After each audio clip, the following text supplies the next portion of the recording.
State hire goods owners association 8ാമത് ആലപ്പുഴ ജില്ലാ സമ്മേളനം മാവേലിക്കരയിൽ നടന്നു. സമ്മേളനം കൊടിക്കുന്നിൽ സുരേഷ് എം.പി. ഉദ്ഘാടനം ചെയ്തു.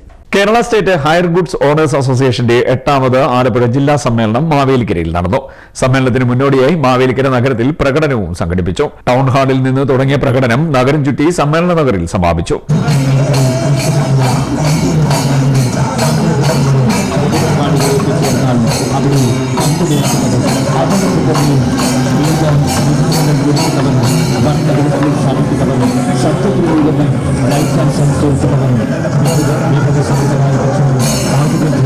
സ്റ്റേറ്റ് ഹയർ ഗുഡ്സ് ഓണേഴ്സ് അസോസിയേഷന്റെ 8ാമത് ആലപ്പുഴ ജില്ലാ സമ്മേളനം 2025 ഒക്ടോബർ 11 ശനിയാഴ്ച മാവേലിക്കര ടൗൺ ഹാളിൽ വെച്ച് നടത്തപ്പെടുന്നു.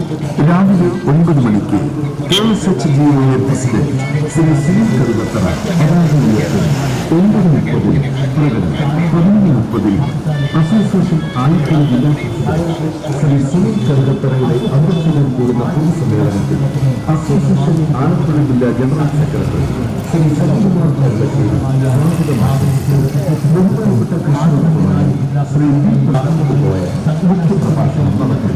അസോസിയേഷൻ ജനറൽ സെക്രട്ടറി സംഘടനാ നിർദ്ദേശം നൽകി. മാവേലിക്കര നഗരസഭ ടൗൺ ഹാളിൽ നടന്ന സമ്മേളനം കൊടിക്കുന്നിൽ സുരേഷ് എം.പി. ഉദ്ഘാടനം ചെയ്തു. പന്തൽ, ശബ്ദവും വെളിച്ചവും എന്നീ രംഗങ്ങളിൽ പ്രവർത്തിക്കുന്നവർക്ക് ക്ഷേമനിധി പെൻഷൻ വർദ്ധിപ്പിക്കണമെന്നും കലാപരിപാടികൾക്ക് രാത്രി 10-ന് ശേഷമുള്ള വിലക്ക് നീക്കുവാൻ സർക്കാർ ഇടപെടണമെന്നും വേണ്ടിവന്നാൽ നിയമനിർമ്മാണം നടത്തി പ്രശ്നം പരിഹരിക്കുമെന്നും കൊടിക്കുന്നിൽ സുരേഷ് എം.പി. പറഞ്ഞു. ഈ സംഘടനയുടെ കരുത്ത് തെളിയിച്ചുകൊണ്ട് Kerala state hire goods owners association അതൊരു കരുത്തുറ്റ സംഘടനയാണ് കേരളത്തിലും ആലപ്പുഴയിലുമെന്ന് ആ കരുത്ത് വിളിച്ചറിയിച്ചുകൊണ്ട് നിങ്ങൾ നടത്തിയ പ്രകടനവും വളരെ ചിട്ടയായ പ്രകടനവും അതോടൊപ്പം ഈ സമ്മേളനവും ഈ സംഘടനയുടെ കരുത്ത് ഒന്നുകൂടി വിളിച്ചറിയിക്കുകയാണ് എന്ന് പറയാൻ ഞാൻ ആഗ്രഹിക്കുക. ഈ സംഘടന വളരുകയാണ്. കഴിഞ്ഞ പ്രാവശ്യത്തേക്കാൾ കൂടുതൽ പങ്കാളിത്തവും കൂടുതൽ അംഗങ്ങൾ പങ്കെടുക്കുകയും ചെയ്യുന്ന ഒരു ജില്ലാ സഭ. അതിനർത്ഥം ഈ സംഘടനയുടെ വളർച്ച നല്ല തോതിൽ മുന്നോട്ട് പോകുന്നുണ്ട് എന്നുള്ളതാണ്. ഒരുപാട് പ്രശ്നങ്ങളെ അഭിമുഖീകരിക്കുന്നുണ്ട് എന്ന കാര്യത്തിൽ സംശയം. പ്രത്യേകിച്ചും പോലീസിന്റെ ഹരാസ്മെന്റ് വർദ്ധിച്ചു വരികയാണ്. 10 മണി കഴിഞ്ഞാൽ മൈക്ക് ഓഫ് ചെയ്യണം, 10 മണി കഴിഞ്ഞാൽ പരിപാടികൾ നടത്താൻ പാടില്ല, 10 മണി കഴിഞ്ഞാൽ പോലീസ് ഏമാന്മാര് പരിപാടി നടക്കുന്ന സ്ഥലത്ത് വന്ന് മൈക്ക് ഓഫ് ചെയ്യാൻ പറയുക, പരിപാടി നിർത്തിവെക്കാൻ പറയുക. ഇത് ഏറ്റവും കൂടുതൽ ബാധിക്കുന്നത് മറ്റാരെയുമല്ല നിങ്ങളെയാണ് എന്ന് ഈ അവസരം പറയാൻ ആഗ്രഹിക്കും. നമ്മുടെ സംസ്ഥാനത്ത് സ്റ്റേജ് പരിപാടികളും സ്റ്റേജ് ആൻഡ് ഡെക്കറേഷൻ അതുപോലെ സൗണ്ട് സിസ്റ്റത്തിലൂടെ ജീവിക്കുന്ന ആയിരക്കണക്കിന് അല്ല 10,000-കണക്കിന് കുടുംബങ്ങളുണ്ട്. അതോടൊപ്പം സ്റ്റേജ് ആർട്ടിസ്റ്റുകൾ, ആ സ്റ്റേജ് ആർട്ടിസ്റ്റുകളും ജീവിക്കുന്നത് നമ്മുടെ പരിപാടികളിലൂടെയാണ്. ഈ പരിപാടികളൊക്കെ 10 മണിക്ക് തന്നെ നിർത്തണം എന്ന് പറഞ്ഞാൽ എന്താണ് അവസ്ഥ? എന്തായാലും സമ്മേളനം ഏത് പരിപാടിക്ക് മുമ്പ് ഒരു സാംസ്കാരിക സമ്മേളനം ഉണ്ടാവും. ആ സാംസ്കാരിക സമ്മേളനം തുടങ്ങുന്നത് 8 മണിക്കായിരിക്കും. നോട്ടീസിൽ 6 മണി എന്ന് പറയുന്നെങ്കിലും തുടങ്ങുന്നത് 8 മണിക്കായിരിക്കും. അത് തീരുന്ന മിക്കവാറും 10 മണിക്കായിരിക്കും. 10 മണി കഴിഞ്ഞ് പരിപാടി തുടങ്ങുകയുള്ളൂ. കലാപരിപാടികളോ സ്റ്റേജ് പരിപാടി തുടങ്ങും. അപ്പൊ ആ 10 മണി കണക്കാക്കിയ ആളുകളും വീടുകളിൽ നിന്ന് വരുന്നുള്ളൂ. സാംസ്കാരിക സമ്മേളനത്തിന് ആളുകൾ ശുഷ്കമായിരിക്കും, വളരെ അപൂർവം കുറച്ച് ആളുകൾക്ക് വരും. പക്ഷേ സ്റ്റേജ് പരിപാടി തുടങ്ങുന്ന സമയത്താണ് ആളുകൾ വന്നുകൊണ്ടിരിക്കുക. അപ്പോൾ ഒരു 10 മണിയാവും. ആ 10 മണിക്കാണ് പോലീസ് വന്ന് നിർത്തക്കോളാൻ പറയുന്നത്. ജില്ലാ പ്രസിഡന്റ് സുനിൽ കറുകത്തറ അധ്യക്ഷത വഹിച്ചു. വളരെ നീളത്തെ കഷ്ടപ്പാടിന് ശേഷം നിങ്ങളെ എല്ലാവരെയും ഈ ഒരു ഹാളിൽ ഒരുമിച്ച് കാണാൻ കഴിഞ്ഞതിലുള്ള സന്തോഷം. നമ്മുടെ സംഘടനയുടെ തുടക്കം കായംകുളത്ത് 7 പേരിൽ നിന്ന് തുടങ്ങി ഇന്ന് 400-നടുത്ത് മെമ്പർമാരെ നമ്മുടെ സംഘടനയ്ക്ക് ആലപ്പുഴ ജില്ലയിൽ ലഭിച്ചു. അതിൽ ഓരോ താലൂക്കിലെ ഭാരവാഹികളും അവരുടേതായ ഉത്തരവാദിത്തങ്ങൾ നിറവേറ്റി ഈ ജില്ലാ സമ്മേളനത്തിൻ്റെ വിജയത്തിന് വേണ്ടി അഹോരാത്രം നിങ്ങളെല്ലാവരും കഷ്ടപ്പെട്ടു. അതിനുള്ള നന്ദി പ്രത്യേകമായി ഞാൻ നിങ്ങളെ അറിയിക്കുകയാണ്. നമ്മുടെ സംഘടന വളർന്നതോടൊപ്പം നമ്മുടെ പ്രവർത്തകരും വളർന്നു.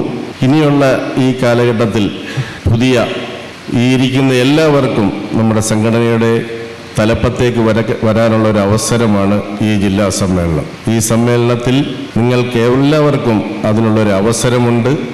അതെല്ലാവരും ഉപയോഗപ്പെടുത്തണം എന്ന് മാത്രമാണ് അഭ്യർത്ഥിക്കുന്നത്. സംഘടനയുടെ ചികിത്സാ സഹായ വിതരണം MS അരുൺകുമാർ MLA നിർവഹിച്ചു. പുതിയ കാലഘട്ടത്തിൽ പുതിയ വെല്ലുവിളികളുമൊക്കെയായി ബന്ധപ്പെട്ട് അതായത് ഓരോ മേഖല കടന്നു വരുമ്പോൾ ആ മേഖലകളിലെല്ലാം ഇത്തരം വെല്ലുവിളികളും പ്രയാസങ്ങളുമൊക്കെ ഉണ്ടാവും. ആ പ്രയാസങ്ങളൊക്കെ മറികടക്കാൻ കഴിയുന്ന നിലയിൽ ഓരോ ഘട്ടത്തിലും മാറുക എന്നുള്ളത് തീർച്ചയായും ചേർന്ന് നിൽക്കുമ്പോഴാണ്. ചേർന്ന് നിൽക്കുമ്പോഴാണ് ശക്തി ഉണ്ടാകുക. അപ്പോഴാണ് നമ്മുടെ അവകാശങ്ങൾ എന്താണെന്ന് മനസ്സിലാക്കുകയും അത് തിരിച്ചറിയുകയും അതിനു വേണ്ടിയിട്ടുള്ള പ്രവർത്തനങ്ങൾ നടത്തുകയും ചെയ്യുക എന്നുള്ളത്. വ്യത്യസ്തമായ സംഘടനകൾ നമ്മുടെ നാടിനകത്ത് പ്രവർത്തിക്കുന്നുണ്ട്. ഭരണഘടന അനുസരിച്ച് അങ്ങനെ പ്രവർത്തിക്കാൻ കഴിയും. നമുക്ക് അവർക്ക് ഇഷ്ടമുള്ള സംഘടനകൾ രൂപീകരിക്കാനും പ്രവർത്തിക്കാനും. പുതിയ കാലത്ത് പല പ്രയാസങ്ങളും പലയിടങ്ങളിലും ഒക്കെ നമ്മൾ കാണാറുണ്ട്. എന്നാലും അങ്ങനെയല്ല നമ്മുടെ ഭരണഘടന നമുക്ക് മുന്നോട്ട് വെക്കുന്നത്. അപ്പം അതിനനുസരിച്ച് പ്രവർത്തിക്കുന്ന ഒരു സംഘടന എന്നുള്ള നിലയിൽ ആ സംഘടനയുടെ മുന്നോട്ടുള്ള പ്രവർത്തനങ്ങൾക്ക് എല്ലാവിധമായ പിന്തുണയും മാവേലിക്കരയിലെ ജനപ്രതിനിധി എന്നുള്ള നിലയിൽ എൻ്റെ ഭാഗത്തു നിന്നുണ്ടാകുമെന്ന് പൂർണ്ണമായും നിങ്ങളോട് ഉറപ്പ് നൽകുകയാണ്. ആർദ്രം പദ്ധതിയുടെ സമർപ്പണം നഗരസഭാ ചെയർമാൻ നൈനാൻസി കുറ്റിശ്ശേരിയിലും നിർവഹിച്ചു. സംസ്ഥാന ജനറൽ സെക്രട്ടറി ടി.വി. ബാലൻ മുഖ്യപ്രഭാഷണം നടത്തി. സംസ്ഥാന ട്രഷറർ പി. ഷംസുദ്ദീൻ, ജില്ലാ ജനറൽ സെക്രട്ടറി സജികുമാർ പെരളശ്ശേരിൽ, സംസ്ഥാന joint secretary Salim Murukkumood, Nishad Padippura, P. K. Prasannan, Rajesh Nalamadam, V. S. Saji, Sasikumar Alankar, Shaji Sreemuruka, Jimmy Paul Augustine, Raghavan Amritha, Rajesh Beena, Hakkim galaxy, Abu Vandanam, Thajuddeen Kalikkal, Haris lovely, Nasik Ambalappuzha, Santhosh, Sivarajan Munkalasseril തുടങ്ങിയവർ സംസാരിച്ചു. സി.ഡി. Net news Mavelikkara.